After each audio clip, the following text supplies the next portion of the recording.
When are we really going to get $3 a gallon gas? Well, I think that's going to be the up to how the negotiations go. I'm optimistic that during the summer we will see gas with a 3 in front of it sooner rather than later. So not by summer like Memorial Day, but maybe by Labor Day? Again, I'm optimistic that sometime between June 20th and September 20th that we can have $3 gas again.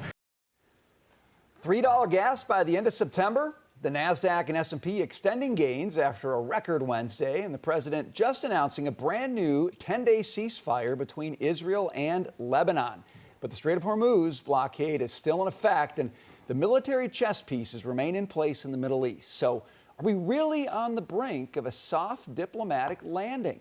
Welcome to the Big Money Show. I'm Brian Brenberg, along with my co-hosts Taylor Riggs, Charlie Gasparino, and Jackie DeAngelis. And with us for not 1, but 2 hours, Fox Business contributor Jonathan Hoenig. Good to see you, sir. Thank you. Great to be here. All right. Secretary of War Pete Hegseth warning Iranian leaders to, quote, choose wisely, saying the blockade represents just a fraction of U.S. naval power. Investors continue to place bets that a peace deal is possible and near. But is Jonathan Hoenig in that camp? What do you think, Jonathan? Markets have been hot. Yeah, I mean, shrugging off everything, Brian, shrugging off the war, shrugging off a hot inflation print. I mean, markets seem to be undeterred now. They're on the longest winning streak for the better part of 3 years. And, you know, even the S&P has gone from being in correction territory, down 10%, to now up year to date. So I'm torn. I'm optimistic because new all-time highs is generally bullish, but I see gaps on the chart that tend to get filled. And I also see a majority of stocks still trading below their 200-day moving average. So I think a great opportunity for people, in effect, to get their financial house in order. Make sure you've got that credit card debt paid off and that you've got 3 to 6 months worth of living expenses. If you can take this bounce as an opportunity to put that in place, you're in better shape than the majority of all Americans. Paying off credit card debt, though, I mean, people are saying that's still pretty tricky right now with gas prices high. People feel squeezed on prices. So stocks are up, Taylor. Ryan. Yes, and I know you love that. No. Is this credit card paying off time? How do you read things? No, I come in and I am so upbeat today. Maybe because it's 80 degrees outside. Maybe because I have some statistics, Brian. You like it hot. I do. The market likes it hot, Gaspo. Take a look at this. The velocity. You guys, it's like the rate of change, the first derivative. It's not just like yields are high, the market's high. It's the rate at which we got there. Let's just put out some facts.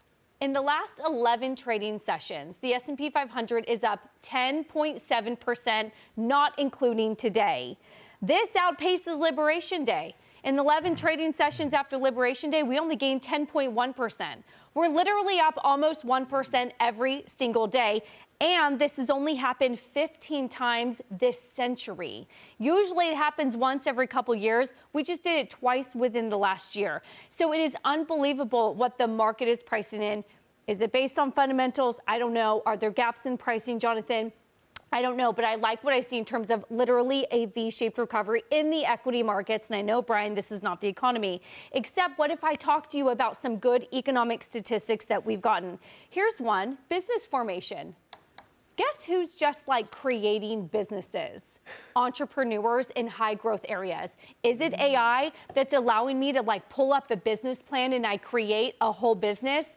Maybe, because it's all the high growth, not the value, not the boring stuff, the high growth techie stuff using AI and creating new businesses. So you are seeing massive increases in new business formation. So that sort of maybe underlies the fundamentals of an exuberance that maybe people think is irrational. I don't. I see very early on in earnings season, but I see bank earnings, Brian, earnings so far really good and what is expected to be double-digit growth. So I think this is a market that is reading through all of this and they're saying, no, I don't like low PE ratios. I want to see the P, the numerator, rise, and they're doing it. Jackie, Taylor is clearly exuberant. Is she irrational? No, I don't think so, because I think this is a market with oil at 90 also, I'll just throw in there, that is saying, war aside, Trumponomics is kicking in. And that's what we were hoping to see in the beginning of this year, especially after tax day, once the refunds start coming back and people realize they weren't taxed on their tips or their overtime or in some cases Social Security. So I think that's all positive. I just want to go back to gas prices with oil at 90 for 1 second. Seasonally, we see gas prices rise as we go into the summer season. They peak around the 4th of July. So when Besson is talking about, the question was, when will we see gas at $3? There's a difference between $3 and a 3 handle. I think we could potentially see a 3 handle in the time period that Besson is talking about, but I don't think it's going to be close to the 3.00 mark with as long as this conflict is continuing. I think you'll see that probably in the fall when seasonally, again, the prices go down because the demand goes down. I also want to address this 10-day ceasefire with Lebanon announcement coming from the president. Remember that that was not included in the original ceasefire with Iran. Iran was up in arms over that. Hezbollah is one of their proxies that's funded in Lebanon, so Israel continued to go after them. I'm not necessarily sure what I make of this, except I think it's a good faith negotiation tactic by the president and the administration to say, okay, we can have talks in earnest and put the Lebanon issue at rest for a while as they have conversations too. At the same time, I'm a little skeptical of that because choking off the strait, choking off Iran's funding means Iran can't actually pay Hezbollah. So I wonder how much fire was left in the Hezbollah belly. And I'm just wondering, I'm sort of digesting this because it literally just crossed right now and thinking, what is the Trump administration thinking in folding this in? But it is, I mean, if their money's cut off, though, that is a good thing. Right. It means blockade's working and Operation Financial Epic Fury is working as well. Charlie, gas prices are down 7 cents from last week, so we're seeing some movement there. Maybe not $3 a gallon. Okay, so how are you feeling? Look at markets, how they move, and I'm an old man, so I've been covering this for a long time. They always overcorrect on the downside. So what we had was initially the war, everybody starts pricing in really negative stuff. Remember, oil popped to $120 a barrel at one point. I wrote about this, and this is traders, because it's a trading market, sort of overreacting to the headlines. And the negative headlines are still coming, though. If you look at the New York Times, you read most mainstream media, it's like doom and gloom. We're going to have stagflation, you name it, right? Right. I will tell you this: the smart money right now, is looking beyond this. I was out last night with some hedge fund traders, major players. They don't even read the New York Times anymore for the headlines. They have their own analytics, and what they're seeing is a glass half full, or 2/3 full. Here's what they see.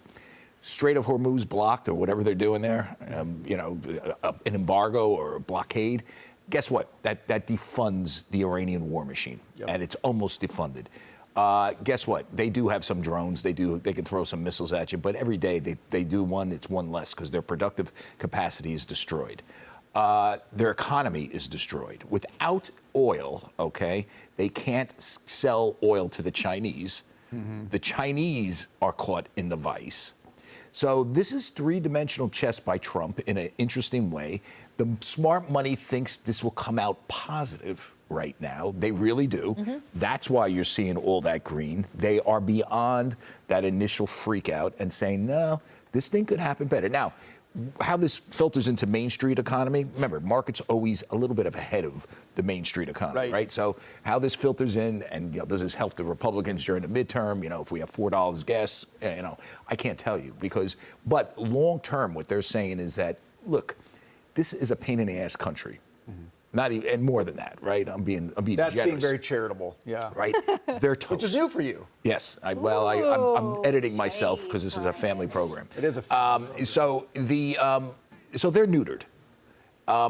Every Arab country in that region hates them, and there's a lot of money there. Larry Fink was on the conference call, the BlackRock CEO, talking about just how much business he's doing still in the Middle East with PIF. Can't do Larry Fink in that chair.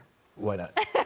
That's The a long person story. in that chair is banned you Don't from worry talking about about it. her. So just quick note. Larry's an old source of mine and a smart guy, whatever. But I'm just saying that there is this bull case for the region with these idiots, crazy, what did Trump call them? Crazy bastards. Yes. Neutered. Family program. Neutered. I'm quoting the president. He's a family man. But so with them neutered, there's a bull case, and that's what you're seeing there. Now, how this reverts to mainstream, it could take, by the way, Republicans could lose the midterms, get shellacked because high gas prices, all these negative headlines. Just historical odds are they're going to lose. But guess what? But they're goading him. JD Vance and Marco, whoever they put up there as the president, could win by a landslide because in 2 years from now, we could see the fruits of this, of what we've done here. Just hold on. They're goading him, and they're saying, go ahead, like, make our day, send ground troops in. I think they want to see that because Well, they are know that homicidal would- in maniacs to Yeah. a certain extent. And by the way, I spoke to someone in the administration who tried to give me the lay of the land there. And he said, listen, you should realize that what Iran has been reduced to right now is a bunch of sort of feudal fiefdoms, so to speak. It's not like there's no one voice. There's really no communications. You know, Trump kind of said it. He said they were passing like notes to each other to communicate. There's not a centralized command. So remember, this could be one faction saying something.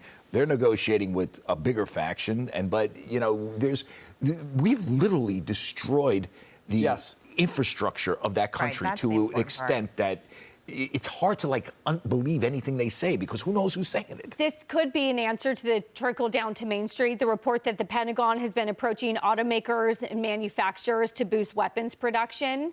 Now, so that then is not just a boost to like GM, but then if they're hiring people or if we're thinking about manufacturing weapons outside of just the traditional defense makers and you're going to multi-sector factories and saying that's like classic World War II stuff, right? War has always been a growth engine for the economy. I have to say, I have noticed that there's an ETF that of strictly automobile companies. It's pretty easy to remember. CARS, C-A-R-Z, it's at a 20-day high on those news. So a lot of those stocks are responding. I have to ask the panel, and especially Charlie, though, when you see a company like Allbirds pivot to AI and go up 700%. Do you think that maybe the AI trade is a little bit late in the game? Well, listen, I remember when Martha Stewart on the media put a .com at the end of it, and the stock went through the roof. So this was back in the 90s, so I covered all this.